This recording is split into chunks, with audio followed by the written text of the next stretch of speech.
O segundo passo daqueles 8 seria avaliar as defesas do hospedeiro. Isso é muito importante porque nos pacientes sistemicamente comprometidos existe uma maior tendência a infecções que se tornam mais sérias, progridem num grau de seriedade mais rapidamente. Tá? Nesses casos, a leucocitose é importante na avaliação da gravidade da infecção. E essa leucocitose está relacionada com o tempo de internação em hospital para o tratamento da infecção. Então, existe uma correlação positiva entre o aumento do número de células brancas e o tempo que o paciente fica internado em hospital. Tá? Leucocitose, pessoal, é o aumento dos leucócitos, das células de defesa no hemograma. Tá? Quando a gente solicita um hemograma, aparece lá a taxa de leucócitos aumentada. Tá? Eventualmente com um desvio à esquerda. Né? Desvio à esquerda que a gente sabe que é a disseminação de formas imaturas de neutrófilos no sangue periférico. Tá? Significa um trabalho muito alto da medula óssea, tá? Tentando produzir mais células de defesa. Isso se chama desvio à esquerda. Tá? Aqui sobre a fasciite necrosante que a gente comentou na questão, vem aqui descrevendo. É uma infecção que atinge o platismo e o tórax em pacientes imunocomprometidos. Aí entram pacientes diabéticos, pacientes que fazem uso de corticoides, pacientes com terapia imunossupressora por transplantes, pacientes com doenças autoimunes e pacientes alcoolistas ou pacientes desnutridos, idosos, velhinhos, geralmente estão desamparados e podem ser vítimas dessa doença. Tá? O que acontece na fasciite necrosante? Acontece a necrose do músculo e do tecido subcutâneo. Sempre que se apresentar um quadro desses, é uma emergência cirúrgica. Tá? Exige que o paciente seja internado no hospital para antibiótico terapia de amplo espectro, drenagem e suporte médico. Esse paciente vai ser submetido a diversos procedimentos cirúrgicos. Tá? Não é uma drenagem só que resolve. Tá? E, eventualmente, oxigenoterapia hiperbárica. Os sinais, como disse na última alternativa da questão, são pequenas vesículas de coloração púrpura e sem brilho na superfície da pele. Da pele da onde? Da pele cervical, da pele do pescoço. Tá? São condições que comprometem a defesa do nosso paciente. Ó. Diabetes, corticoterapia, transplante de órgãos, como eu falei, quimioterapia, doença renal crônica, alcoolismo, malignidades, né, os cânceres de uma forma geral, e o estágio final da AIDS. Tá? O paciente já com AIDS manifesta, não o paciente HIV positivo, estágio final da AIDS. Detalhe que eu gostaria que vocês destacassem.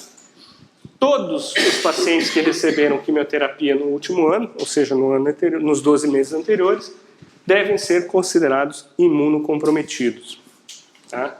Todos os pacientes de câncer que receberam quimioterapia nos 12 meses anteriores devem ser considerados imunocomprometidos. Terceiro passo, então, decidir o que fazer, decidir os cuidados com o nosso paciente.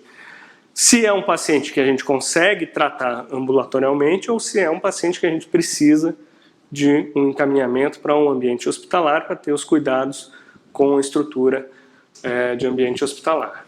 Tá?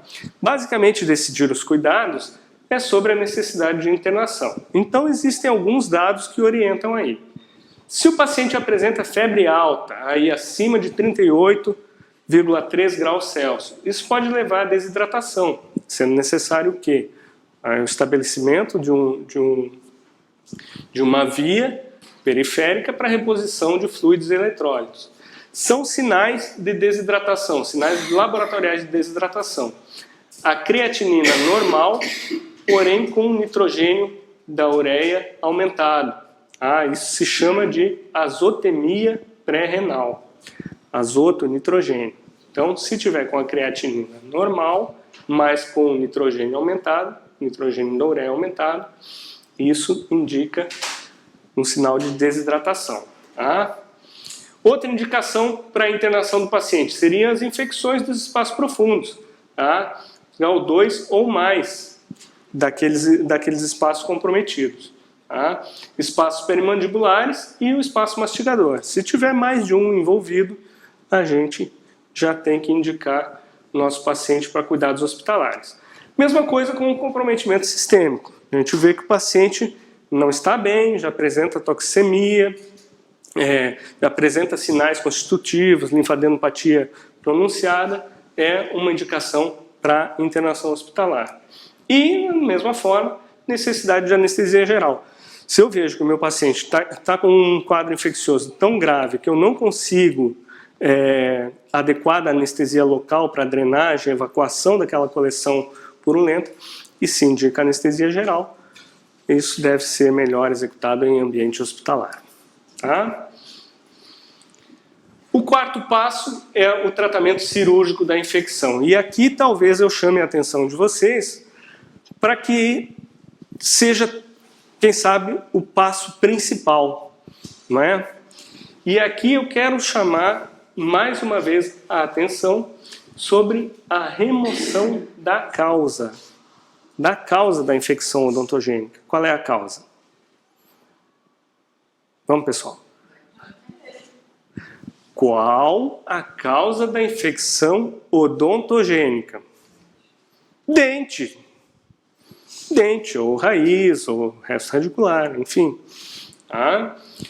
Remoção da causa implica a extração dentária ou a drenagem cirúrgica para evacuar aquele pus, aqueles restos celulares, aquelas células mortas que estão naquela área causando ou perpetuando a infecção.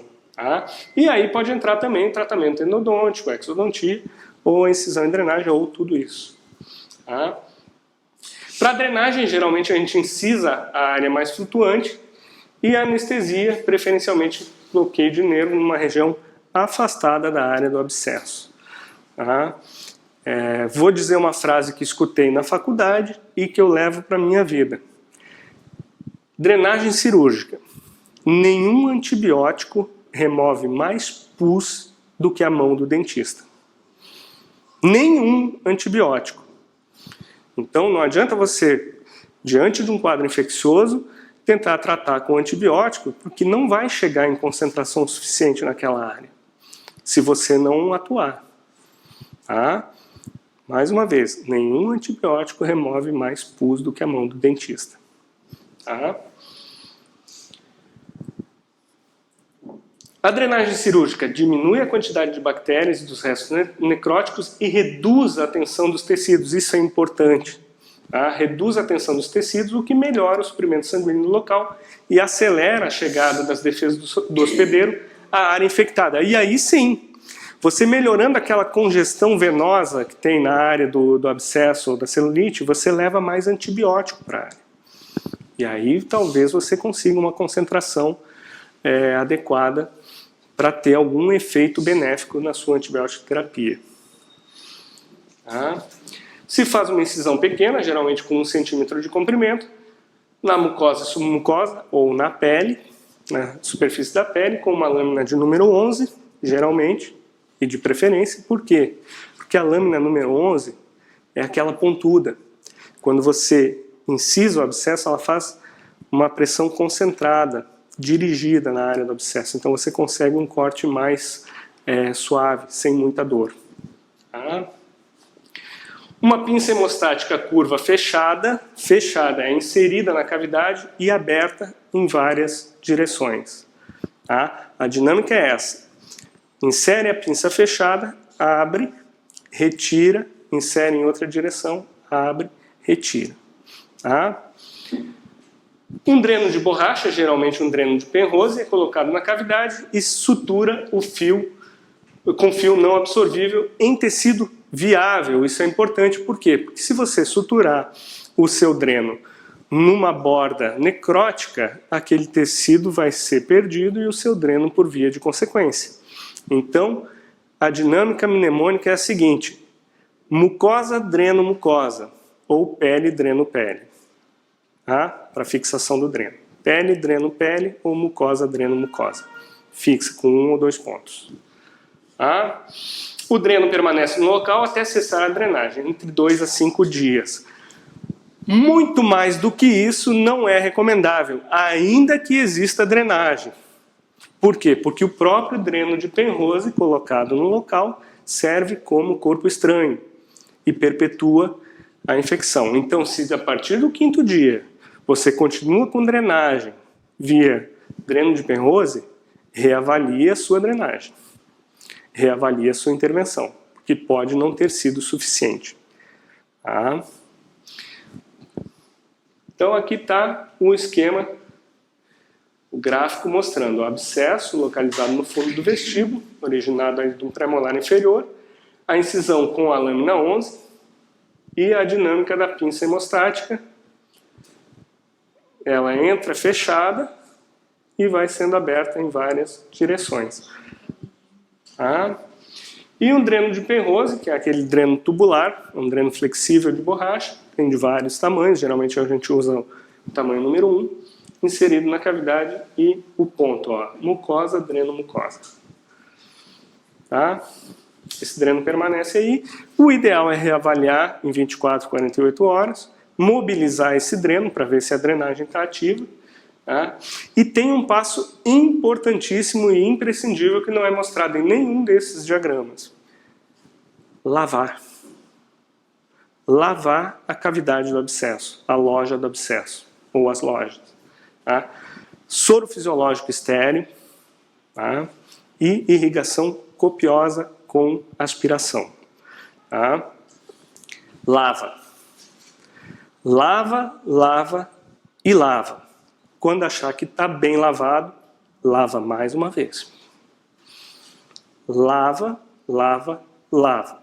Quando achar que está bem lavadinho, lava mais uma vez. Tá? Isso é importante, pessoal. Mesmo se fizer incisão extra? Mesmo se fizer incisão extra.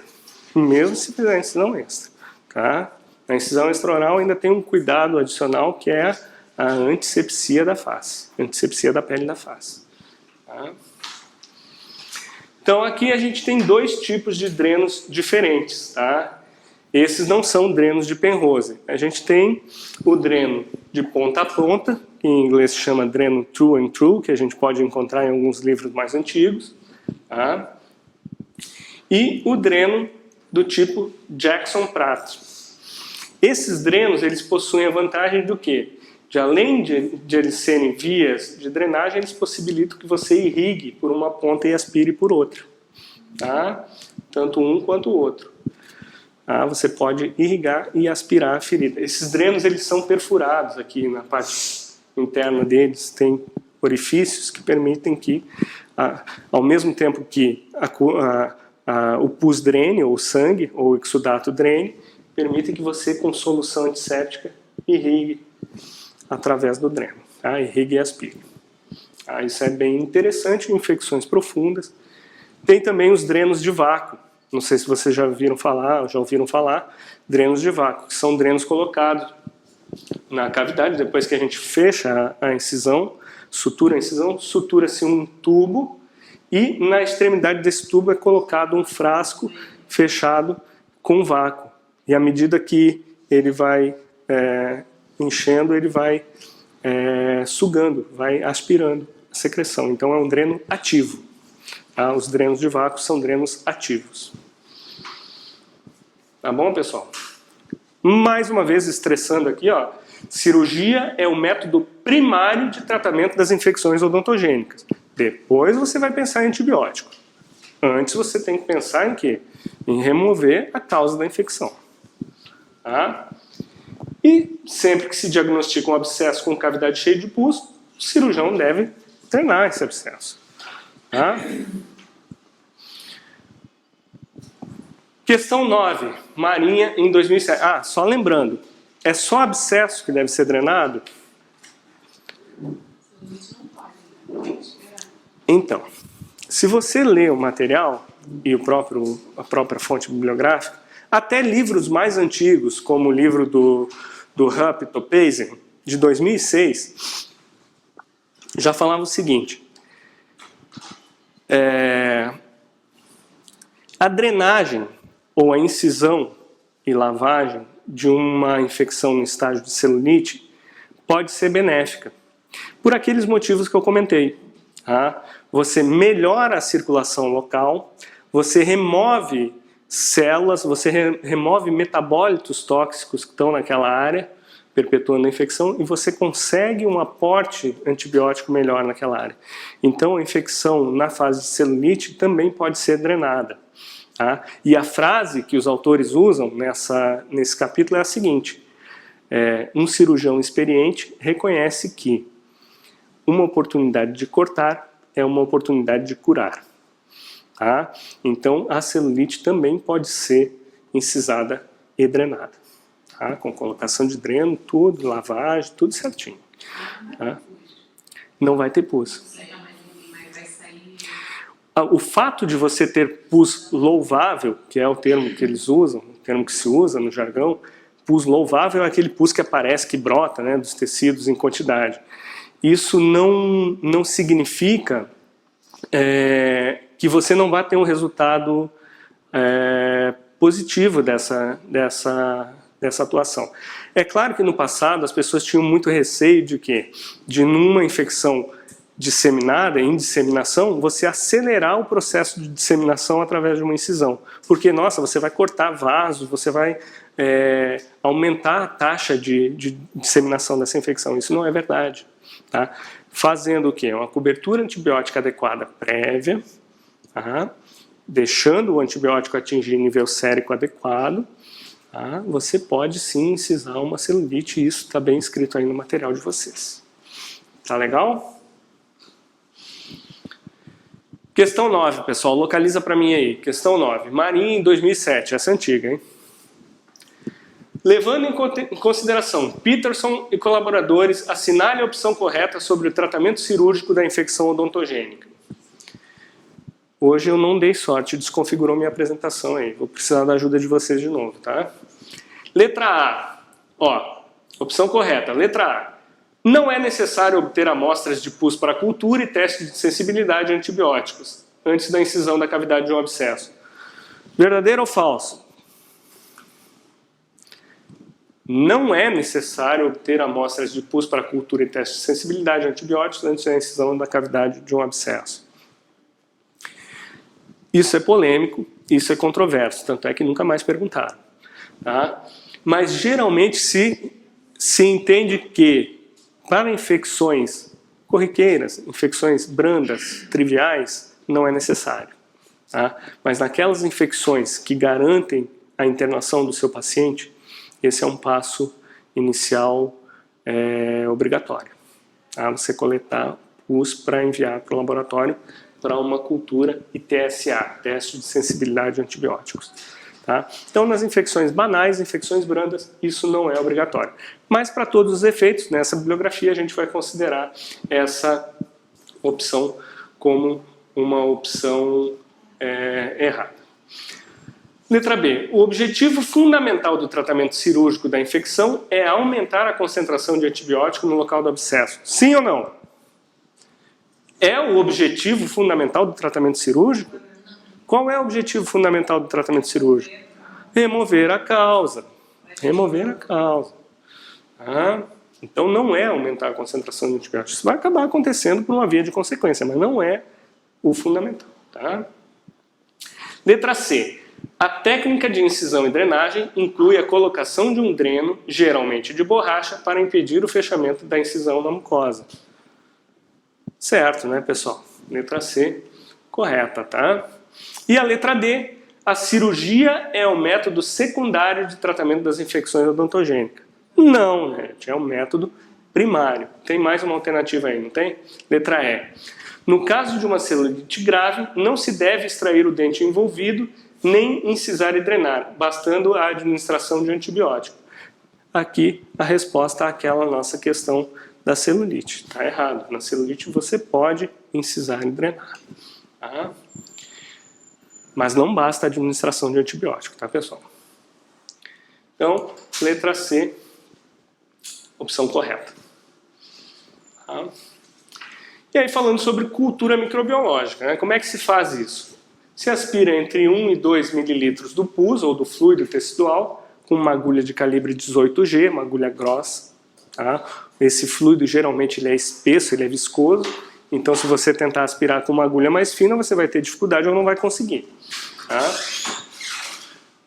Coloca-se o fluido aspirado em frascos com cultura para aeróbios, ou anaeróbios não, e anaeróbios. Tá? E esse método permite a coloração pelo GRAM e teste de sensibilidade a antibióticos. Aquela técnica que a gente usa de aspirar o fluido ou o pus, dobrar a agulha, tampar com o rolo e mandar para o laboratório, ela até pode ser utilizada, mas ela vai ser prejudicada nisso aqui, ó. Anaeróbios. Tá? Porque os anaeróbios, eles precisam de ambiente adequado para a cultura e para crescimento. Então a gente pode ter aí um resultado falso negativo, tá? Geralmente esses germes crescem em ambiente de microaerofilia ou anaerobiose. São preparações especiais, tá? Exigem instalações especiais e o meio de transporte, o meio de cultura também. Tá? Principalmente para anaeróbios estritos, porque anaeróbios estritos são aqueles que não só não precisam de oxigênio para viver, como também eles morrem na presença de oxigênio. Tá? Tem os facultativos e tem os estritos. Os estritos morrem na presença de oxigênio. Por isso que a irrigação com água oxigenada é tão eficaz na pericoronarite. Tá? Por quê? Porque a água oxigenada libera oxigênio nascente, espécie nascente do oxigênio que mata anaeróbios estritos. Tá bom, pessoal? Indicações para a cultura e teste de sensibilidade a antibiótico. Infecções disseminadas além dos processos alveolares, ou seja, aquelas que se localizam em espaços faciais, profundos ou não, primários ou secundários. Tá? Infecção com progresso rápido. Poxa, de ontem à noite para hoje de manhã o paciente dobrou de volume. Isso indica uma cultura ITSA. Tratamento anterior com múltiplos antibióticos. Por quê? Porque já podem estar sendo desenvolvidas espécies resistentes aos antibióticos comuns. Então, esses casos precisam de uma identificação do germe causador e da identificação de um antibiótico eficaz contra esse germe causador. Quanto tempo leva essa cultura? Depende. Depende. Às vezes leva até 1, 2 semanas para crescer uma espécie. Calma, pessoal. Vamos com calma. Ainda tem muita aula. Infecção recorrente, ou seja, aquela infecção que você drenou, o paciente curou, mas daqui a pouco voltou. Tá? Infecção recorrente.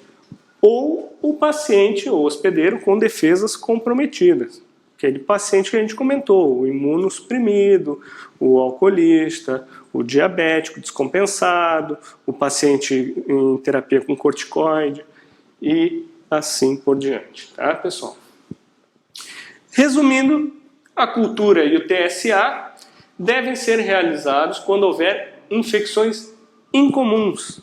Lembra que eu falei que não é para infecção trivial, não é para infecção branda? É para infecções incomuns, para pacientes imunocomprometidos e aqueles com problemas sistêmicos. E certamente para todos aqueles pacientes com infecções graves o suficiente para você indicar a internação hospitalar. Esses devem ter uma cultura ITSA.